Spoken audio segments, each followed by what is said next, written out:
My name is Stephanie. I'm standing at the back of my bustling restaurant, the air filled with the warm aroma of rosemary, lemon, and freshly baked bread. Laughter spills through the windows like music, and I can't help but feel a sense of stillness wash over me. Tears well up in my eyes, not from sadness, but from a deep sense of contentment. It's hard to believe how far I've come, especially when I think about where it all began. It all started when I asked my mom about my brother Ryan's engagement party. She texted me back, saying, "We're getting together. We don't really need you there." It wasn't a matter of not being able to come or limited seats, she simply didn't think I was necessary. I stared at my phone, the text feeling like a slap in the face. I was part of this family, yet I was being left out once again. I grew up in a well-to-do family in the suburbs. My parents, Mr. and Mrs. Thompson, were all about status and appearances. My older brother Ryan was their golden child, and my younger brother Ethan was the charming one. I, on the other hand, was always the one who got overlooked. My dad was a strict and somewhat cold man, more concerned with his business and Ryan's future. My mom was a socialite who cared more about what others thought of her family than about her own daughter's feelings. That day, after receiving my mom's text, I decided to take a stand. I packed a small bag, booked a last-minute solo trip to the coast, and left without saying a word to anyone. I needed to get away from the toxicity of my family. For the first time in years, I felt at peace. I walked barefoot along the shoreline, watched the silver tides curl beneath a lavender sky, and ate breakfast alone in a tiny cafe where no one knew my name. But then, my phone started to ring. One call, then 5, then 32. They were from my mom, my dad, and even Ryan's fiancée, Lily. The messages came flooding in, "Please come back. Something happened. We need you. Stephanie, please pick up." I stared at the screen, my heart pounding. I was unsure whether to be afraid or vindicated.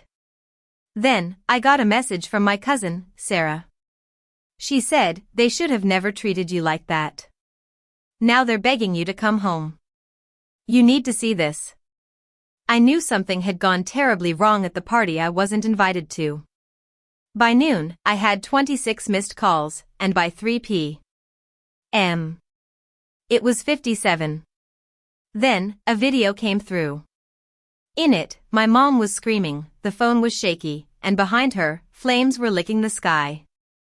Guests were crying, and Ryan was bent over in a tux, throwing up beside a burning archway. I recognized the garden. It was the family estate, the one my parents had always said they couldn't afford to maintain, yet they were helping Ryan buy his second home. The engagement party had been a big, lavish event, and now it had gone up in flames. A voice memo from my dad followed. His voice was rough, like he'd aged 20 years in 10 hours. He said, "Please just call me. We're all at the hospital. It's about your brother and the police. They're asking for you." The police? What could I possibly have to do with this? Then, I remembered what I'd done 2 weeks ago. I'd submitted a quiet legal document online in the middle of the night. I'd bought the family estate 6 months ago under an LLC. I'd been quietly and legally signing ownership papers with lawyers my parents didn't even know I'd hired. They thought I was just playing at being an entrepreneur, but I was actually taking control of my life. Suddenly, my solo trip didn't feel like an escape anymore. It felt like a countdown. They weren't calling me back for comfort, they were calling because they'd just realized I was holding the key to their disaster. When I arrived at the hospital, the waiting room looked like a funeral in slow motion. My mom, the woman who'd always told me I was too emotional for family events, ran towards me like I was oxygen. "Oh, thank God," she sobbed. "Stephanie, we didn't know. We didn't know it was your name on the venue contract." I stared at her blankly. "You mean the contract I paid for?" I asked. She faltered, her lips trembling. "I thought you were just helping with the paperwork," she said. "Because help is all I'm good for, right?" I retorted. Behind us, a nurse called out for a Dr. Johnson. Voices echoed and machines beeped. But I kept my eyes locked on my mom's face. The panic, the calculation in her eyes, it wasn't guilt, it was fear. I finally asked, "Is Ryan okay?" My mom nodded. "Smoke inhalation, but there's talk of lawsuits. Guests are threatening to sue. We just need you to say you loaned the space." I pulled out a folder. Inside were proof of ownership, permits, and fire inspection dates. "This isn't a loan," I said. "This is a reckoning." My dad, standing behind my mom, went pale as paper. He knew exactly what was in that folder. I sat down across from him and started flipping through the pages in silence. "This," I said, tapping the permit copy, "proves the venue is under my ownership as of 6 months ago." And then I slid another paper across the table. "This is the invoice I sent your assistant 2 weeks before the party, unpaid." He flinched. "I thought we agreed you'd help cover," he said. "No," I cut in. "You assumed I'd donate like always. Just like when you used my savings to help Ryan with his first apartment, or when Mom told the lawyer to remove my name from Grandma's estate, or when Ethan borrowed my car and crashed it into a tree." I leaned forward. "You've all mistaken my silence for generosity." My dad's hands curled into fists. "This isn't the time, Stephanie," he said. "Wrong," I replied. "It's exactly the time." I pulled out a sealed and stamped envelope from my bag. Inside was a legal cease and desist notice. "You will not use my property for any future events. You will not reference me, my business, or my name in relation to this incident. And if I hear that you've tried to shift the blame, I will sue for defamation, and I will win." His jaw locked, and a red flush crept up his neck. "But Ryan is your brother. He nearly died. You're punishing all of us," he said. I stood up. "No, you punished yourselves. I just stopped playing along." As I walked away, I knew something had changed. The obedient daughter they'd always known was gone, and in her place was a woman who'd finally had enough. The fallout was faster than I expected. That evening, I got a text from Ethan. "Really? You're turning this into a lawsuit? Wow. No hello, no how are you. Just entitlement in full bloom." I didn't reply. Instead, I hired a PR firm to protect the venue's reputation and my name. The next morning, I received an email from the venue insurance rep. It confirmed that the incident was caused by faulty wiring brought in by an outside vendor my family had hired. I wasn't liable. I let out a breath I didn't know I was holding. The fire, the disaster, it was all on them. 2 days later, my dad showed up at the cafe where I sometimes worked. He didn't order anything, didn't sit. He just stood across from my table and said quietly, "We're not bad people, Stephanie. We were just celebrating Ryan. We didn't mean to hurt you." I looked up from my laptop. "You didn't mean to hurt me, Dad. You just didn't care if you did."